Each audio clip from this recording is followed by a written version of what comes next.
Corona মহামারীর বিশেষ পরিস্থিতিতে স্বাস্থ্যবিধি মেনে সারা দেশে পালিত হবে এবারের আন্তর্জাতিক মাতৃভাষা দিবস। কেউই মাস্ক ছাড়া কেন্দ্রীয় শহীদ মিনারে প্রবেশ করতে পারবে না। সংগঠন পর্যায়ে সর্বোচ্চ ৫ জন এবং ব্যক্তি পর্যায়ে একসঙ্গে ২ জনের বেশি প্রবেশ করতে দেয়া হবে না।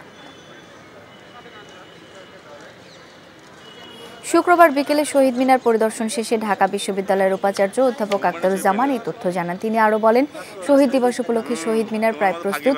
যেটুকু কাজ বাকি আছে তা শনিবার বিকেলের মধ্যে শেষ হবে। মহামারীর বিশেষ পরিস্থিতিতে স্বাস্থ্যবিধি মানার বিকল্প নেই। সেই সাথে শহীদ মিনার কেন্দ্রিক নিরাপত্তা ব্যবস্থাও জোরদার করার কথা জানিয়েছেন ঢাকা বিশ্ববিদ্যালয়ের উপাচার্য। যান চলাচলেও থাকছে বিধিনিষেধ।